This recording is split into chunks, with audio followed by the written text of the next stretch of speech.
Hi friends! ఈరోజు మన వీడియోలో ఫుల్లీ ఆటోమేటిక్ వాషింగ్ మిషన్స్ అనేటివి ఫ్రంట్ లోడ్ ఎక్కువగా వచ్చే ప్రాబ్లమ్స్ ఏందంటే డ్రమ్ స్పైడర్ అనేది డ్యామేజ్ అవుతున్నాయి. మనకి 10 ఇయర్స్ రావాల్సినటివి కూడా మనకి 3-4 ఇయర్స్ కల్లా మనకి డ్యామేజ్ అయిపోయి ఎక్కువ కాస్ట్ పెట్టి చేయాల్సొస్తుంది కదా! వాటిని ఏ విధంగా తగ్గించుకోవాలనేదైతే ఈ వీడియోలో చూద్దాం.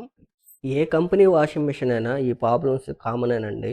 కాబట్టి ఆ ప్రాబ్లమ్స్‌ని ఏ విధంగా తగ్గించుకోవాలో ఇప్పుడు చూద్దాం. ముందుగా చూసుకున్నట్లయితే వాషింగ్ మిషన్‌కి వాడే వాటర్ అండి. అంటే చాలామంది బోర్ వాటర్ వాడుతూ ఉంటారు. స్కేలింగ్ అనేది ఏర్పడుతుంటాయి. ఉప్పు వాటర్ అలాంటివి వాడుతున్నట్లయితే ఖచ్చితంగా డ్రమ్ క్లీనింగ్ అనేది చేసుకుంటూ ఉండాలి. మనం వాటర్ క్వాలిటీని బట్టి 10 ప్రోగ్రామ్ అంటే 10 వాషింగ్‌లు అయిన తర్వాత లేదా 15 వాషింగ్‌లు అయిన తర్వాత ఖచ్చితంగా డ్రమ్ క్లీనింగ్ అనేది పెట్టుకుంటూ ఉండాలి. అలా పెట్టుకోవడం వల్ల డ్రమ్ లోపల సైడ్ అనేది తుప్పు తినకుండా, స్కేలింగ్ ఏర్పడకుండా లైఫ్ ఎక్కువ వచ్చే అవకాశం ఉంటుంది. అట్లాగే మనం డిటర్జెంట్ పౌడర్ అనేది వాడకూడదండి. లిక్విడ్ వాడుకోవడం మంచిది. పౌడర్ వాడడం వల్ల ఏందంటే ఆ పౌడర్ కూడా కొద్ది రోజులకి స్కేలింగ్ లాగా ఏర్పడుతూ ఉంటుంది.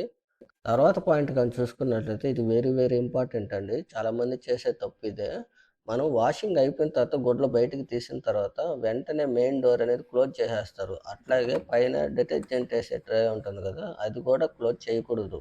చేయకుండా 2 కూడా ఓపెన్ పెట్టుకోవాలి. మళ్ళీ మనం వాషింగ్ ఏసేంత వరకు కూడా 2 డోర్‌లనేది ఓపెన్‌లో పెట్టుకున్నట్లయితే దాంట్లో మన వాషింగ్ మిషన్‌లో ఎంతో కొంత అనేది వాటర్ అడుగు భాగాన నిలబడి ఉంటాయి. అందుకని మనం డోర్లు క్లోజ్ చేసుంటే దాంట్లో మాయిశ్చర్ అనేది ఏర్పడుతూ ఉంటుంది. దానివల్ల డ్రమ్ము త్వరగా తుప్పు తినిపోతుంది. దానివల్ల ఏందంటే డోర్లు ఎప్పుడైనా సరే మనం వాషింగ్ అయిపోయిన తర్వాత డోర్లు 2 కూడా మనం ఓపెన్‌లో పెట్టుకోవాలి. అంటే పైన డిటర్జెంట్‌ది మనం మెయిన్ డోర్ అనేది ఓపెన్‌లో పెట్టుకున్నట్లయితే దాంట్లో మాయిశ్చర్ అనేది ఏర్పడకుండా మనకి డ్రమ్ అనేది ఫ్రెష్‌గా ఉంటుంది. బ్యాడ్ స్మెల్ అనేది కూడా ఫార్మ్ కాదండి. అదే విధంగా వాషింగ్ అయిపోయిన వెంటనే మనం పొడిగుడ్డతో నీట్‌గా క్లీన్ చేసేసుకున్న తర్వాత రబ్బర్ కింద అంతా నీట్‌గా క్లీన్ చేసి డోర్లు ఓపెన్‌లో పెట్టుకోవడం మంచిది. కొంతమంది ఏమంటారంటే మా ఇంట్లో చిన్న పిల్లలున్నారు. వాళ్ళు ఆడుకుంటూ డోర్ క్లోజ్ చేసుకుంటారని మేమే క్లోజ్ చేస్తాము అంటున్నారు.